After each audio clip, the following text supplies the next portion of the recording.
Good morning everyone. Previous video lecture में हमने apiculture start किया था। कुछ बेसिक इंट्रोडक्शन हमने देखा था कि एक्चुअली एपीकल्चर किसको बोलते हैं, एपायरी क्या होती है, एपायरिस्ट कौन होता है, इन चीज़ों के बारे में हमने ऑलरेडी डिस्कस कर लिया था।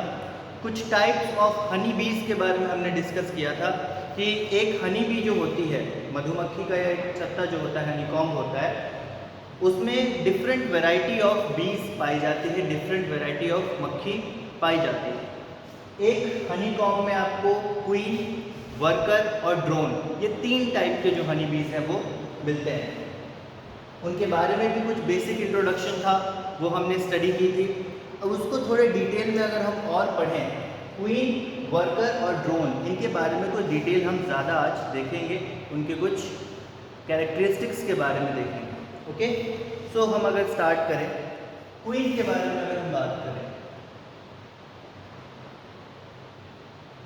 क्वीन, ओके, तो क्वीन के कुछ जनरल फीचर्स की बात करें, सबसे पहली और ज़रूरी चीज़ कि क्वीन जो है वो फर्टिलाइज्ड एग से जन्म लेती है।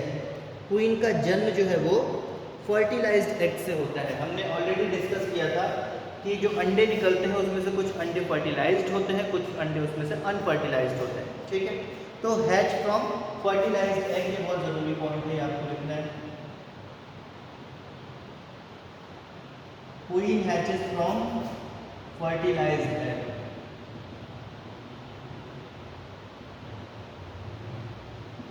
फर्टिलाइज्ड अंडों से जो है क्वीन की उत्पत्ति, क्वीन का निर्माण होता है। सबसे लंबा इनका जीवन है, ये भी आपको पता है। सबसे ज़्यादा इनकी साइज है, ये भी आपको पता है। साइज भी जो है ये इनकी सबसे ज़्यादा है। खाने में क्वीन जो है अपने पूरे लाइफ टाइम सिर्फ एक ही पदार्थ खाती है, that is royal jelly. It's only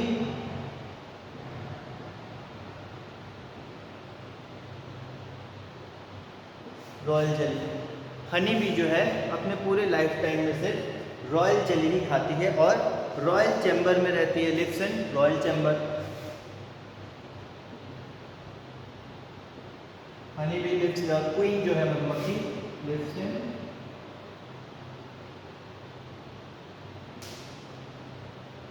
royal chamber. ये तो हमने ऑलरेडी डिस्कस किया था। अब इसके आगे कुछ डिटेल्स अगर हम और देखें तो सबसे पहली चीज़ कि क्वीन का पूरे लाइफ टाइम में एक ही काम होता है, वो होता है अंडे देना। ठीक है,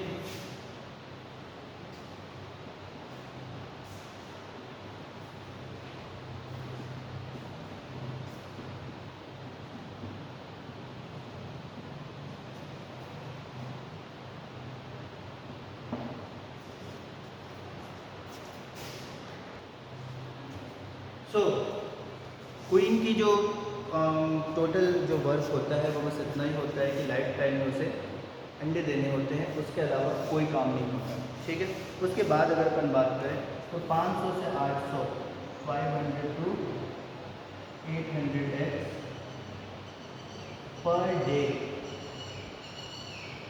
500 से 800 अंडे क्वीन जो है पर डे दे सकती है। तो 500 से 800 एग्स जो है क्वीन पर डे दे सकती है। इसके हिसाब से अगर देखा जाए तो पूरे लाइफ स्पैन में अप्रॉक्स 20 लाख अंडे जो है रानी मधुमक्खी देती है। 20 lakh eggs in life time, 15 से 20 लाख।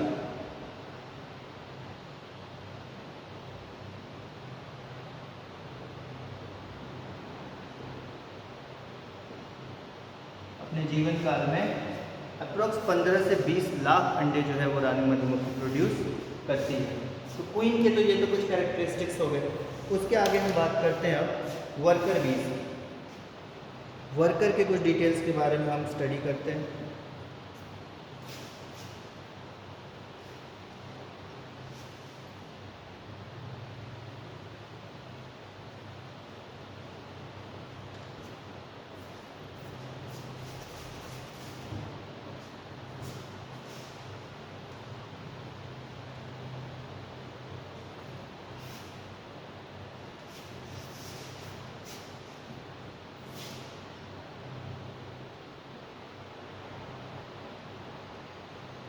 वर्कर्स की बात करें या वर्कर बी की बात करें तो वर्कर बी जो होती है ये भी फर्टिलाइज्ड एग से ही निकलती है, ठीक है। So it also hatches from fertilised egg. Queen और वर्कर ये दोनों फर्टिलाइज्ड एग से निकलती है।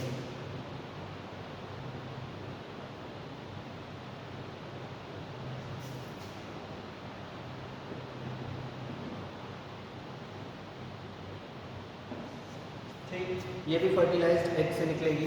उसके बाद लाइफ स्पैन जो होती है वो इसकी अप्रोक्स 6 हफ्ते के आसपास होती है।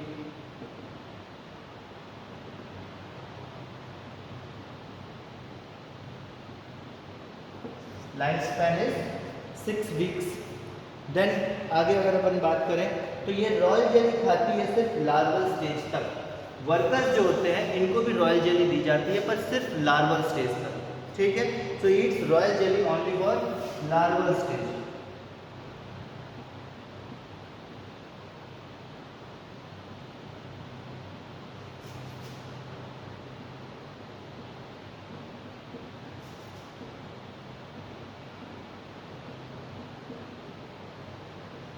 Yeats royal jelly only up to larval stage, okay.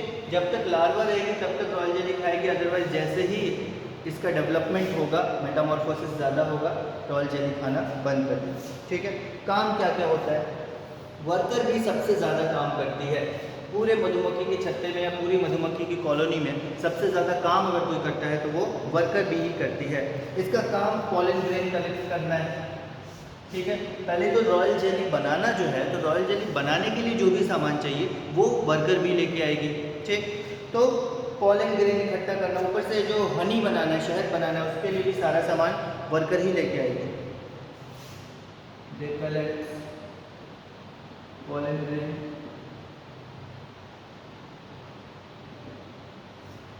Collect pollen grain, nectar and flower juice.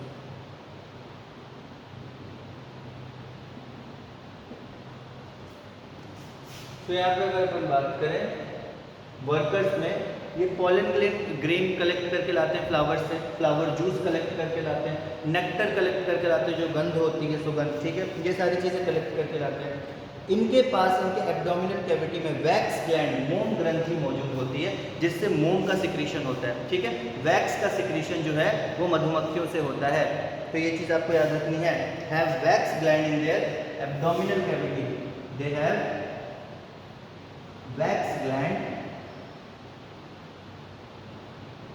in their abdominal cavity.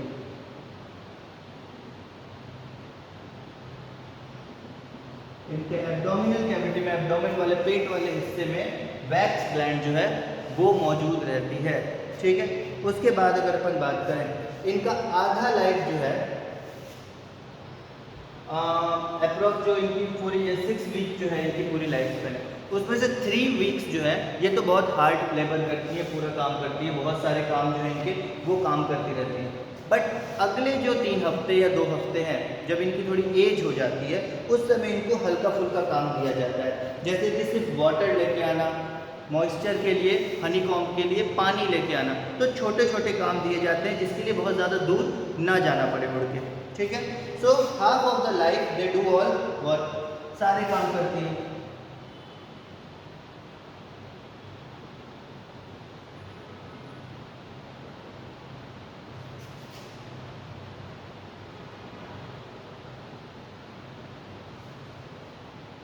पहले 3 हफ्ते या 4 हफ्ते तक ये सारे काम करती है, टोटल काम, जिन भी चीज़ों की रिक्वायरमेंट है वो ये लेके आएंगे, चाहे कितनी भी दूर जाना पड़े।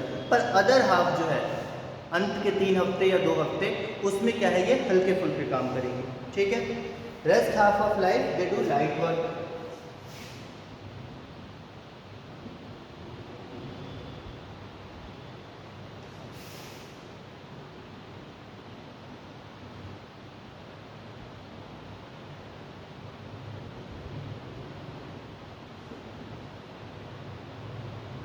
Rest half your life they do light work, कुछ हल्का काम करेंगी जिसके लिए ज़्यादा मेहनत ना करनी पड़े, ज़्यादा दूर नहीं जाना पड़े, जैसे कि पानी लेके आ जाएंगी, ठीक है। पानी लेके आएंगे हनीकॉम्ब के लिए, ये सारे काम छोटे मोटे काम जो है वो करेंगे जब इनका एज हो जाएगा उसके बाद, ठीक। उसके बाद थर्ड आता है ड्रोन। ड्रोन के बारे में पढ़ते हैं।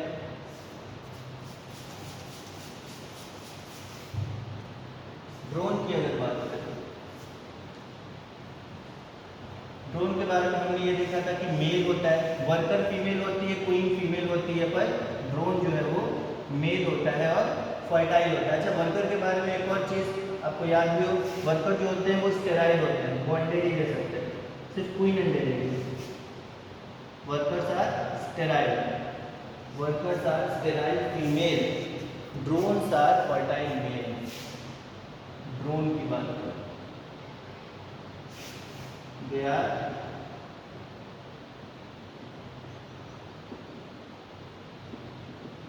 Fertile male. ड्रोन जो होते हैं फर्टाइल मेल होते हैं, पर ये ड्रोन जो है अनफर्टिलाइज्ड अंडों से बने होते हैं, जन्मे होते हैं, ठीक है। हैचेस फ्रॉम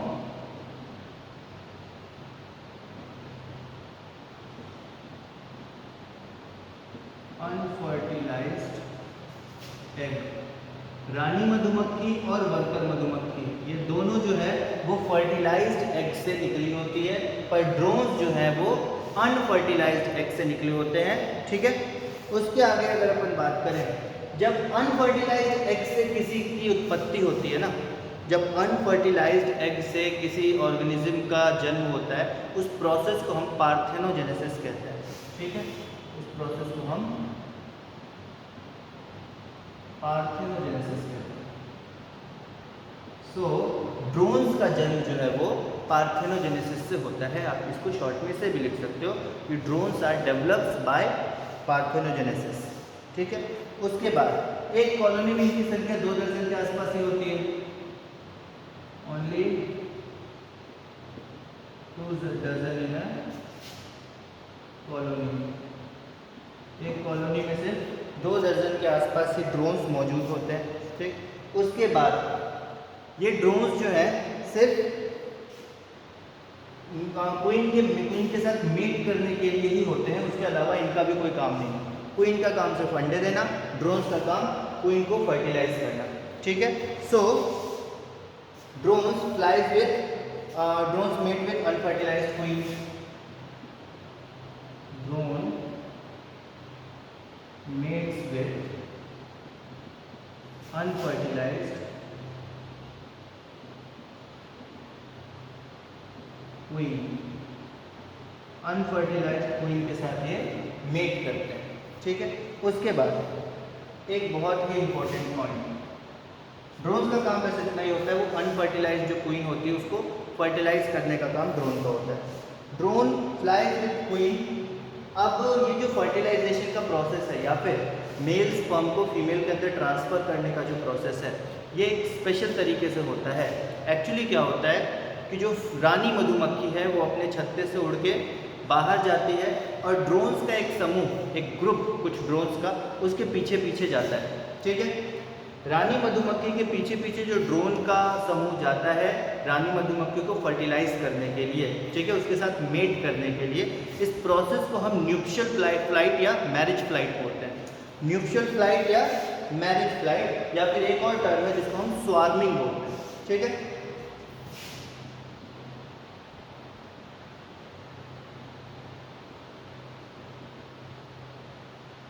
क्वीन के साथ ड्रोन्स उड़ते हैं, ठीक, इसको मैरिज फ्लाइट कहा जाता है।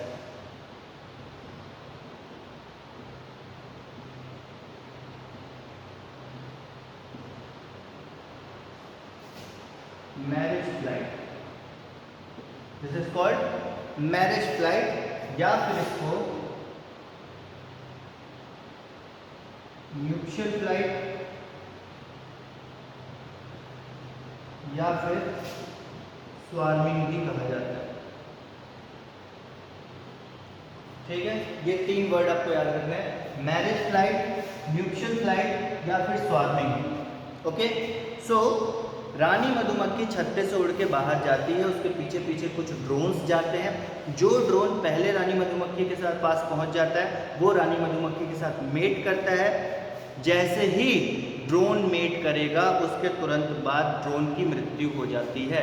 जैसे ही ड्रोन जो है रानी मधुमक्खी से मेट करता है वैसे ही उसकी मृत्यु हो जाती है ऑन द स्पॉट। और उसके साथ साथ और भी जितने ड्रोन्स गए थे उन ड्रोन्स को भी वापस छत्ते में जगह नहीं मिलती। ये भी आप याद रखना, ड्रोन्स जो गए थे उनको भी वापस छत्ते में आने की जगह नहीं मिलती है, उनको रिजेक्ट कर दिया जाता है। रानी मधुमक्खी वापस आ जाती है आफ्टर बीइंग फर्टिलाइज्ड। ओके, सो ये था ड्रोन्स के बारे में। फर्टाइल मेल होते हैं पर अनफर्टिलाइज्ड एग से निकले होते हैं। अनफर्टिलाइज्ड एग से अगर किसी का प्रोडक्शन होता है उसको हम पार्थेनोजेनेसिस कहते हैं। उसके बाद सिर्फ 2 दर्जन के आसपास इनकी संख्या होती है एक कॉलोनी में। ड्रोन जो है वो रानी मधुमक्खी के साथ मेट करते हैं। रानी मधुमक्खी जब उड़ के बाहर जाती है उसके पीछे पीछे ड्रोन्स का एक समूह जाता है जिसको हम मैरिज फ्लाइट या फिर न्यूट्रियल फ्लाइट कहते हैं। इस प्रोसेस को स्वार्मिंग भी कहा जाता है। और एक ड्रोन रानी मधुमक्खी के साथ मेट करता है, बाकी ड्रोन्स फिर मेट नहीं करेंगे, एक बार में एक ही ड्रोन मेट करेगा। उसके बाद रानी मधुमक्खी वापस आ जाती है, जिस ड्रोन ने मेट किया उसकी मृत्यु हो जाती है और बाकी जो ड्रोन बच गए उनको भी रिजेक्ट कर दिया जाता है हनीकॉम्ब से, मधुमक्खी के छत्ते से उनको निकाल दिया जाता है। ठीक है, अब वो मधुमक्खी के छत्ते में आके वापस नहीं रह सकते। सो इस तरह से ये जो पूरा प्रोसेस है चलता रहता है। ठीक है, रेगुलर वे में, कंटिन्यूस वे में ये जो प्रोसेस है ये हमेशा चलता रहता है। उसके आगे अगर बात करें एपीकल्चर के और भी जो टॉपिक्स हैं वो हम नेक्स्ट वीडियो लेक्चर में देखेंगे। इसके आगे हम जो डिफरेंट काइंड ऑफ स्पीशीज़ है हनी बीज की उसके बारे में देखेंगे। कौन कौन से स्पीशीज़ है जो हनी प्रोडक्शन में हेल्पफुल है, किस स्पीशीज़ से सबसे ज़्यादा हनी का प्रोडक्शन होता है, इंडिया में कौन सी स्पीशीज़ सबसे ज़्यादा मात्रा में पाई जाती है जिससे हनी का प्रोडक्शन होता है। ये सारी चीज़ें हम नेक्स्ट वीडियो लेक्चर में डिटेल में देखेंगे। ड्रोन्स, क्वींस और वर्कर्स के बारे में जो भी जानकारी आपको चाहिए थी वो सारी आपको ऑलरेडी मिल चुकी है। अच्छा, एक चीज़ और आप देख लो, यहाँ पे हमने इतना तो देख लिया कि स्वार्मिंग बोलते हैं। उसके बाद मेल का जो स्पर्म है, जिस मेल ने, जिस ड्रोन ने रानी मधुमक्खी के साथ मेट किया उसका जो स्पर्म है वो फीमेल में जाके स्टोर हो जाता है। फीमेल में स्पोर सैक होता है। ठीक है, so male sperm store in spore sac, ये भी आप लिख लो, male sperm store in spore sac. एक थैले की तरह संरचना होती है स्पोर सैक, वहाँ पे जाके मेल का स्पर्म जो है स्टोर हो जाता है। इस स्पोर सैक को स्पर्मेटिका भी कहा जाता है।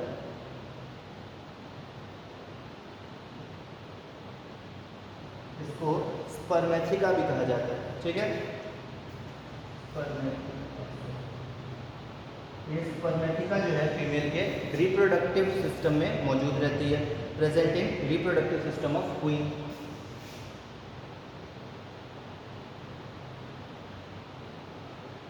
Present in reproductive system of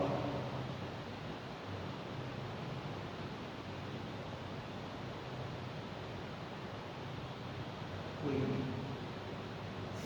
के रिप्रोडक्टिव सिस्टम में ये स्पर्मेटिका या फिर स्पोर सैक जो है मौजूद रहता है जहाँ पे मेल का स्पर्म जाके स्टोर होता है। ठीक है, उसके बाद क्वीन ये डिसीजन लेती है कि कौन सा अंडा फर्टिलाइज होगा या कौन सा अंडा अनफर्टिलाइज जाएगा, क्योंकि हमने ऑलरेडी पढ़ लिया कि जो वर्कर्स और क्वींस हैं वो फर्टिलाइज्ड अंडे से प्रोड्यूस होती है, पर जो ड्रोन है वो अनफर्टिलाइज्ड अंडे से प्रोड्यूस होते हैं। तो कुछ अंडे ऐसे भी निकलते हैं फीमेल से जो मेल स्पर्म से नहीं फ्यूज़ कर पाते हैं, बिना फ्यूज़ किए ही वो अंडे जो हैं बाहर आ जाते हैं और हैच करने के बाद उनसे ड्रोन्स निकलते हैं। तो अनफर्टिलाइज्ड एग मतलब वो एग जहाँ पे मेल गैमेट और फीमेल गैमेट दोनों आपस में फ्यूज नहीं हुए हैं, सिर्फ फीमेल गैमेट से वो एग बना है।